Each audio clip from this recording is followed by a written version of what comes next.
یہ اتفاق سے بیٹا گر گیا، ابا بھی گر گیا، اوہو ہم پر تو کسی نے جادو کر دیا، کسی نے تعویذ کر دیے، اور وہ ٹھگ بھی بیٹھے ہیں چور جی اپنی دکانیں بنا کر، وہ کہتے ہیں بہت دیر سے تم آئے، تم پر بڑا زبردست حملہ ہو گیا ہے، یعنی ہماری جیب گرم کرو، تم جاؤ جہنم میں، کچھ نہیں کوئی کسی کے لیے کر سکتا، جو کرتا ہے عرش والا میرا رب کرتا ہے۔ یہ کمزور اعتقاد ختم کرو، اپنے رب پر اعتقاد اور قائم کرو، مصیبت ہے صبر کرو، مصیبت ہے صدقہ دو، مصیبت ہے دعائیں کرو، مصیبت ہے رب کو سجدے کر کے مناؤ تاکہ مصیبت دفع ہو جائے۔ جو کام کرنے والے، بچہ میرا گم ہو گیا، یہ کوئی کتاب نکالو، میں نے کہا میرے پاس تو قرآن ہے، اس میں تو کوئی نہیں لکھا ہوا تیرا بچہ کہاں ہے، ہم تو یہی پڑھتے ہیں۔ میں نے پوچھا بی بی ایک پیغمبر کا بچہ بھی گم ہو گیا تھا، آپ نے پڑھا سورۃ یوسف میں نا،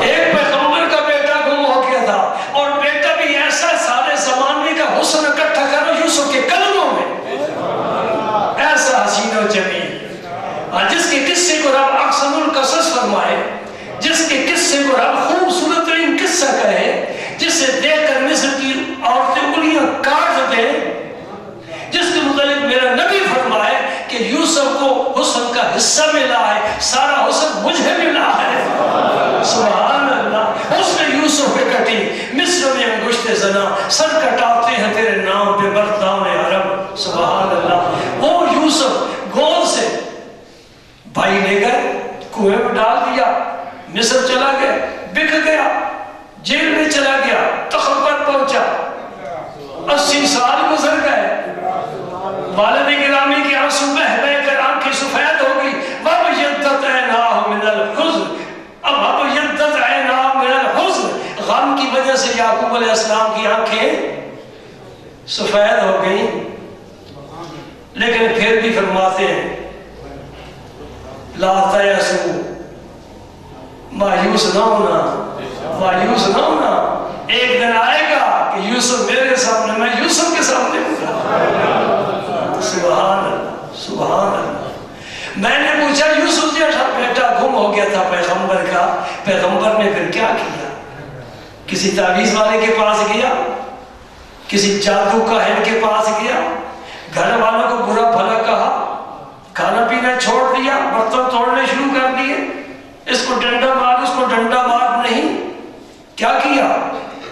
جب اطلاع ملی نا ابا حضور تو بھیڑیا کھا گیا، فرمایا بَلْ سَوَّلَتْ لَكُمْ أَنفُسُكُمْ أَمْرًا فَصَبْرٌ جَمِيلٌ وَاللَّهُ الْمُسْتَعَانُ عَلَىٰ مَا تَصِفُونَ۔ پہلی بات پیغمبر نے فرمائی بَلْ سَوَّلَتْ لَكُمْ أَنفُسُكُمْ، تمہارے نفسوں نے، تمہارے جی نے ہی ایک بات گھڑ لی ہے، بات کچھ نہیں، میں جانتا ہوں، انی اعلم من اللہ ما لا تعلمون، تم نہیں جانتے اللہ کی شانیں جو چھپی ہیں نا، میں جانتا ہوں۔ آج میرے بیٹے کو تم لے گئے ہو، کل یہ تخت پر ہوگا، تم اس کے سامنے سجدہ ریز ہوگے۔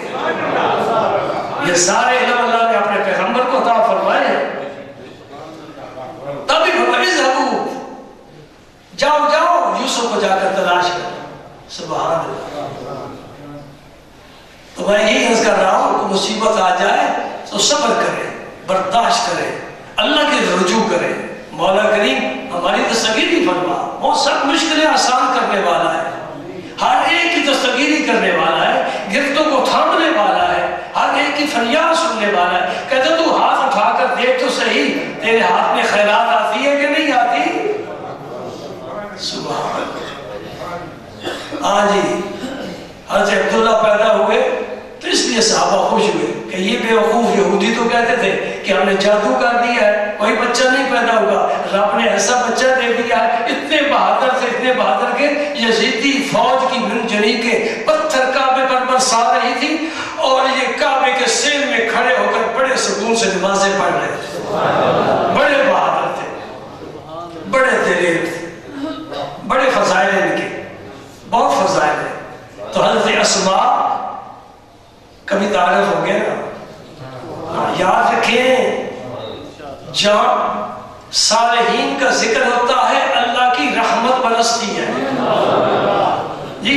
اور امت میں صحابہ سے بڑھ کر کوئی صالحین کا گروہ نہیں ہے، لہذا جہاں صحابہ کا ذکر ہوگا اللہ کی رحمت برستی، اور جہاں نبیوں کا ذکر ہوگا اور جہاں سید المرسلین کا ذکر ہوگا، رب العالمین کا ذکر ہوگا. یہ مقامات ہیں اللہ کے ذکر کے. اپنے گھروں میں بھی ذکر کرو تاکہ برکت نازل ہو، رحمت نازل ہو، اللہ راضی ہو. عقیقہ اس لیے بھی کرنا ضروری ہے کہ حدیث میں آتا ہے کہ بچہ گروی رکھا گیا ہے عقیقے کے بدلے. گروی تو سمجھتے ہو نا، کسی کے قبضے میں کوئی چیز ہے وہ استعمال نہیں کر سکتے. مجھے یہاں گروی چیز رکھنے کے ایک آدھ مسئلے بھی بیان کر دینا اچھا ہے نا. عام طور پر لکھتے ہیں بھائی زمیندار بھی کہتا ہے یہ میری زمین ہے بھائی 1 مربع، مجھے اتنی رقم دے دو، یہ تم گروی اپنے پاس رکھ لو. تو مسئلہ یہ ہے کہ جو گروی چیز رکھی جائے اس سے آدمی استعمال نہیں کر سکتا، اگر کرے گا تو سود میں شامل ہو جائے. یہاں تک کہ فقہاء نے لکھا ہے اگر کسی نے قلم گروی رکھا ہے اس سے لکھ نہیں سکتا. گھڑی رکھی ہے نا، مجھے 100 200 500 1000 دے دو، یہ گھڑی میری رکھ لو، بڑی قیمتی ہے، راڈو گھڑی ہے، تو اس گھڑی میں ٹائم نہیں دیکھ سکتا، وہ بھی سود میں شامل. اور کلمہ پڑھنے والوں بچو اس لعنت سے، سود کی لعنت سے. اللہ اور اللہ کے رسول نے اعلان جنگ کیا ہے ان لوگوں کے خلاف جو یہ کاروبار کرتے ہیں، اور یہ عام ہو چکا ہے. جب سے یہ عام ہوا ہے، بیماریاں عام ہوئی ہیں، گھروں میں نفاق پیدا ہوا ہے، اختلاف پیدا ہوا ہے، بیٹا باپ کو پسند نہیں کرتا، ایسا ہے کہ نہیں؟ ساس بہو کو پسند نہیں کرتی، بھائی بھائی کو پسند نہیں کرتا.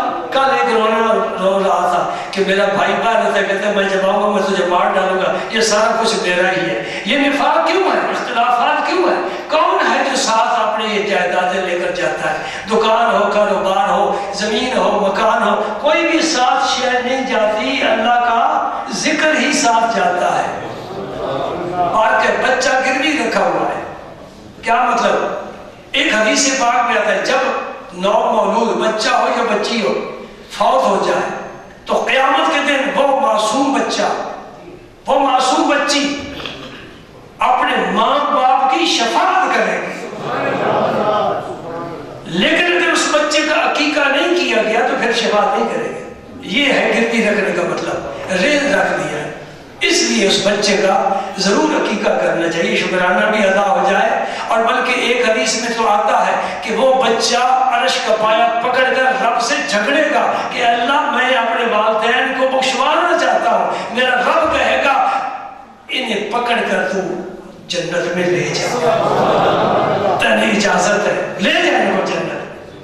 اگر یہ معصوم بچے ہم جیسے لوگوں کے والدین کی قیامت کے دن شفاعت کرتے ہیں اور رب العالمین ان بچوں کی شفاعت قبول کر کے ان کے والدین کو بخش دیتا ہے، اس بچے کی شان زیادہ ہے کہ سید الانبیاء کی شان زیادہ ہے. جی توجہ فرمائیے آپ نے. بچہ شفاعت کرے رب بخش دے گا، حجر اسود شفاعت کرے رب بخش دے گا، قرآن شفاعت کرے رب بخش دے گا. اور جس کے تو فیل یہ سارے نعمتیں ہیں وہ اگر شفاعت کرے. کچھ مولوی ایسے ہیں جو منزل الذی یشفع پڑھ کر اپنے موتا قدیم کو بتاتے کون ہے جو اللہ کے دربار میں شفاعت کرے. اس گجرات میں ایسی مسجدیں ہیں جن کے مولوی علم کے دعوے دار، توحید کے دعوے دار، یہ اپنے مقتدیوں کو سبق یاد کراتے ہیں. یہ قرآن کی آیت ہے نا، آیت الکرسی کی آیت کا حصہ ہے. من ذا الذی یشفع عندہ، کون ہے جو اللہ کے پاس شفاعت کرے. رب کے سامنے کسی کو مجال نہیں بات کرنے کی. ظالموں پوری آیت کیوں نہیں پڑھ کر سناتے؟ من ذا الذی یشفع عندہ الا باذنہ. ایسی ڈنڈی مارتا ہے مولوی، ایسی گمراہی پھیل رہا ہے. رب کہتا ہے میرے بندے شفاعت کریں گے لیکن میری اجازت کے ساتھ. لا یتکلمون الا من اذن له الرحمن وکان صوابا. پڑھنا ذرا سورہ میت سالون کا دوسرا رکوع. اللہ تعالیٰ کیا فرماتے ہیں؟ یوم یقوم الروح والملائکۃ صفا. جس دن حضرت جبریل امین، روح الامین، روح القدس، انہیں روح فرمایا گیا، یہ بھی کھڑے ہوں گے اور سب ملائکہ سب پسنا کھڑے ہوں گے. یوم یقوم الروح والملائکۃ صفا لا یتکلمون، کوئی کلام نہیں کر سکے گا الا من اذن له الرحمن، جسے میرا رحمت والا پروردگار اجازت دے گا. آپ ہی تو بول سکتا ہے. وقال صوابا، بہت درست بات کہے گا. اس طرح اللہ پاک شفاعت کا حق دیں گے اور یہ شفاعت میرے نبی کے لیے قرآن سے حدیثوں سے ثابت ہے. فتہجد بھی نافلۃ لک عسیٰ ان یبعثک ربک مقاما محمودا. تیرا رب تجھے مقام محمود عطا فرمائے گا. مقام محمود کیا ہے؟ جس پر میرے نبی کھڑا ہوگا، اولین و آخرین میرے مصطفیٰ کے لیے تعریف کے دریا بہا دیں گے. یہاں تعریف دینے لیے مشکل ہے. معاشر کے میدان میں دیکھ رہا محمد رسول اللہ صلی اللہ علیہ وسلم کو اللہ تعالیٰ یہ مرتبہ، یہ شان عطا فرمائے گا. کیا فرماتے ہیں قرآن پاک میں؟ اللہ اکبر، سارے اولین و آخرین میرے نبی پاک کی تعریف کریں گے. تب مقام محمود ہے نا. اور حدیث میں آتا ہے نبی کریم صلی اللہ علیہ وسلم قیامت کے دن سجدہ فرمائیں گے. وہ سجدہ 7 دن کا ہوگا. اتنا طویل سجدہ، اس لیے کہ زندگی میں سجدوں میں بڑا لطف پایا میرے نبی پاک نے. بڑے سجدے کیے، بڑا لطف فرمایا. بلکہ فرمایا اقرب ما یکون العبد من ربہ وهو ساجد. بندہ اس وقت رب کے بہت قریب ہوتا ہے جب سجدے کی حالت میں ہوتا ہے. حضور سے سجدہ فرمائیں گے، 7 دن کا سجدہ.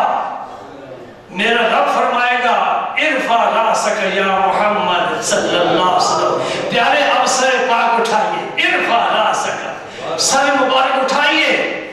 سر توتا وشفا تو شفا. اے میرے حبیب تم مانگتے جاؤ ہم دیتے جائیں گے، تم سفارش کرتے جاؤ ہم بخشتے جائیں گے.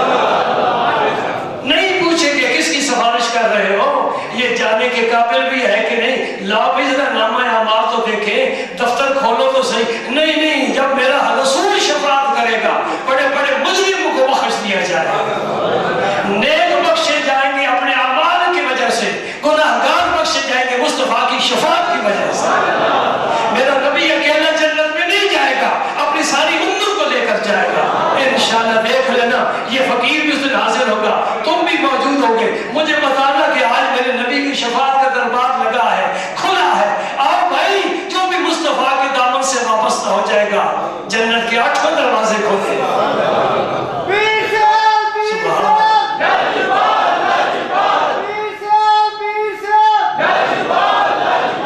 سبحان اللہ. بس نبی پاک کی سنت کی پیروی کرو. اول آخر ایک ہی بات، میں نہیں کہہ رہا، میرا رب کہہ رہا ہے ان تطیعوہ تہتدوا. اگر میرے رسول کی اطاعت کرو گے ہدایت پا جاؤ گے. کون سی آیت تلاوت کی خطبے میں حصہ آیت کریمہ کا؟ ما آتاکم الرسول فخذوہ وما نہاکم عنہ فانتہوا. جو میرا رسول تمہیں عطا کرے اسے لے لو اور جس سے منع کرے رک جاؤ. بھائی ساری زندگی ہم ایک ہی کام نہیں کر سکے. ہمت کرو، ہمت کرو.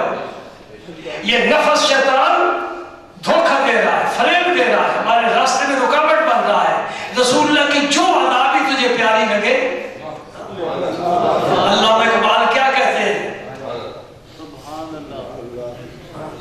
حضرت واحد بستامی رحمت اللہ علیہ نے ساری زندگی خربوزہ نہیں کھایا. ساری زندگی خربوزہ نہیں کھایا. ڈاکٹر حکیم نے تو منع نہیں کیا تھا. طبیعت کا بھی تقاضا ہوتا ہے. ایک پھل ہے اور بہت مفید ہے، اس کے بڑے فائدے ہیں، کیوں نہیں کھایا؟ علامہ اقبال سے پوچھو. شاعر مشرق کیا کہہ رہا ہے؟ کامل بستان در تقلید فرد اجتناب از خوردن خربوزہ کرد. تقلید میں رسول پاک کی اتباع میں جو کامل تھے باید بستامی، ساری زندگی خربوزہ نہیں کھایا، اس لیے کہ یہ تو پتہ ہے کہ یہ زمین سے پیدا ہوا، اللہ کا رزق ہے، حلال ہے، کھانا چاہیے، لوگ کھاتے ہیں، لیکن مجھے یہ پتہ نہیں کہ حضور نے اس طرف سے چیرا ہے یا اس طرف سے چیرا ہے۔ اب چیر کر تو کھانا ہے ہی نا، مجھے یہ کوئی نہیں بتا سکا، مجھے آج تک معلوم نہیں ہو سکا حضور نے کس طرف سے چیر کر کھایا ہے۔ اس ادا کی خلاف ورزی نہ ہو جائے، کھانا ہی چھوڑ دیتے ہیں۔ میرے دوستو، جہاں تک بیٹھے ہو سن رہے میری بات، خدا کی قسم میں تمہاری بڑی خیر خواہی کی بات کر رہا ہوں، بہت ہی خیر خواہی کی بات کر رہا ہوں۔ کوئی تمہیں اپنا دوست بھی یہ بات نہیں کہے گا، میں کہہ رہا ہوں کہ اپنا قبلہ درست کرو۔ رسول اللہ کی جو ادا تمہیں معلوم ہو تو اپنے گریبان میں جا کر دیکھو، آیا میرے اندر بھی یہ وصف ہے کہ نہیں ہے؟ اگر نہیں ہے تو اپنے روح کی خوبصورتی کے لیے یہ زیور حاصل کرو، تاکہ نبی پاک صلی اللہ علیہ وسلم کی ایک ایک سنت پر باری باری عمل ہوتا ہوتا ایک دن جب دنیا سے جائے، اسرائیل آئے، فرشتے سامنے ہو، جنت کا منظر ہو، نبی پاک کا دیدار ہو اور تیری روح مسرور ہو، تو دنیا سے جا رہا ہو، خوشی خوشی جا رہا ہو، میں اپنے گھر جا رہا ہوں۔ اللہ صلی علی سیدنا محمد۔